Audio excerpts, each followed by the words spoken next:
I never thought my story would start like a cliche, but there I was, sitting alone in an apartment I used to share with Melanie, watching her walk out the door with half her belongings and my so-called best friend, Daniel.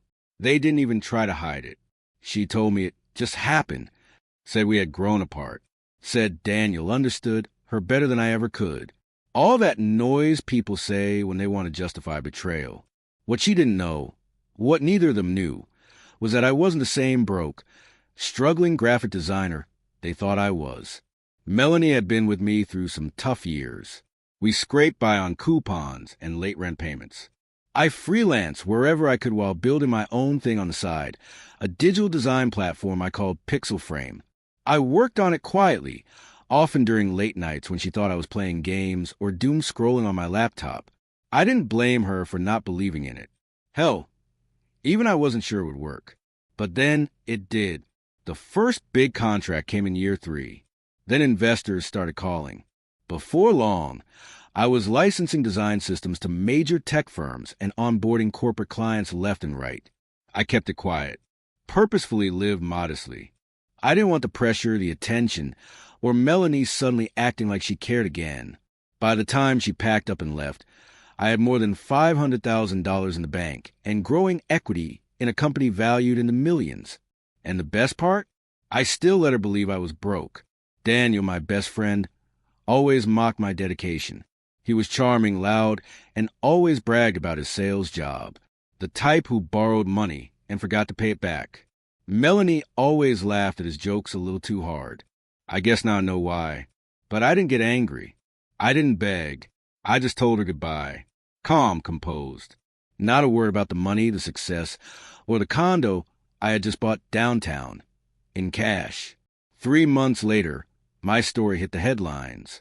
From freelance designer to CEO, how one man quietly built a $500,000-a-year business. My face, my name, my story, front page of a major tech blog. My phone lit up like a Christmas tree. One of the missed calls? Melanie. I didn't answer. She texted a few days later. Hey, just saw your article. Wow, so proud of you. Can we talk? I left her on read. Last I heard, she and Daniel were renting a small place in the suburbs. He lost his job. She started posting passive-aggressive quotes about regret and real men on her Instagram stories.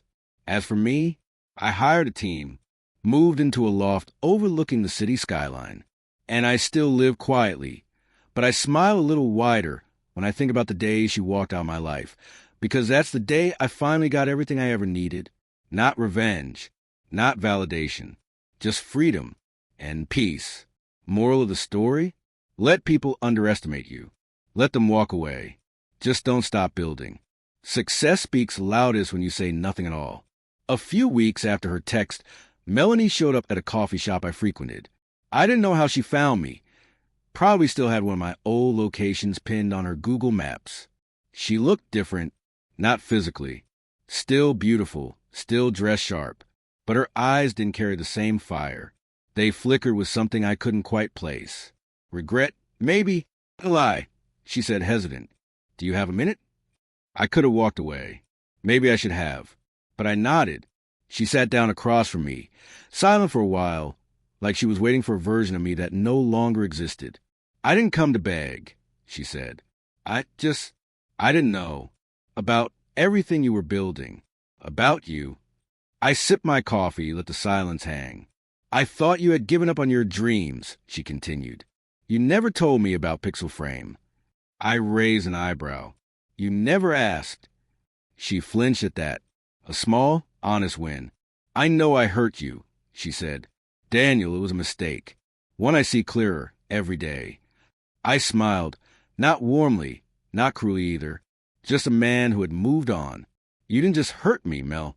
You showed me exactly where I stood. And honestly, I'm glad you did.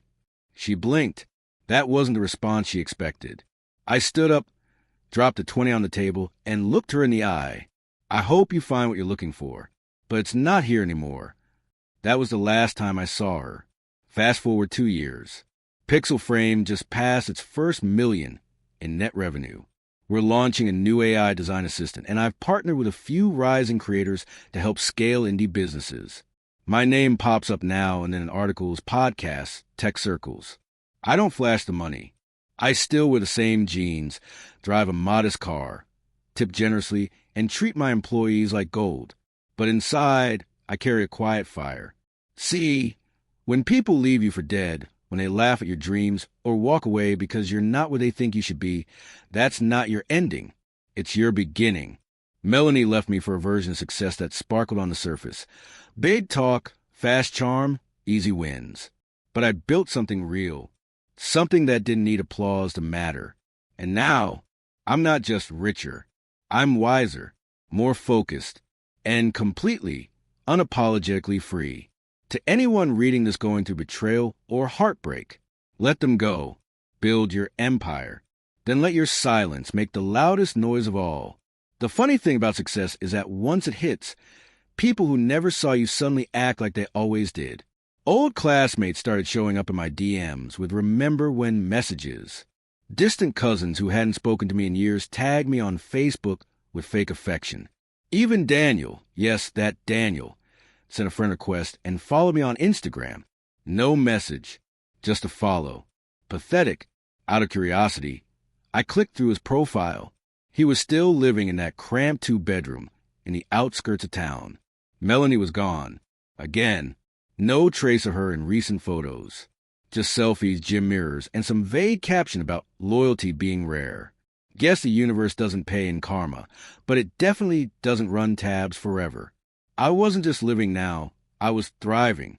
The loft downtown was just a base. I had expanded, bought property outside the city, quiet land surrounded by pines where I could think. No noise, no memories, just space to dream bigger. And I was building more than money. I'd started mentoring young designers, creators with no capital but limitless drive. I remembered what it was like to eat ramen 5 nights a week and feel like no one believed in you, not even the person sleeping beside you. One of the kids I took under my wing. Kira reminded me of myself at 24. Fire in her eyes. A sketchbook full of brilliance. I gave her a small contract, then watched her grow into one of the sharpest UI/UX minds I'd ever seen. She now leads a division of Pixelframe. When I told her that I once built this entire company in silence while being treated like a failure, she looked at me and said, "Sometimes silence isn't weakness, it's strategy." She got it. A year later, I spoke at a major tech summit in San Francisco. It was surreal. Hundreds of seats filled, lights bright, my name on a massive LED wall behind me. I told them the truth. About the nights I almost quit. About the people who doubted me, including the 2 who walked out. About the power of playing the long game. Quietly, relentlessly. And when I stepped off that stage, I didn't think of Melanie. Not really.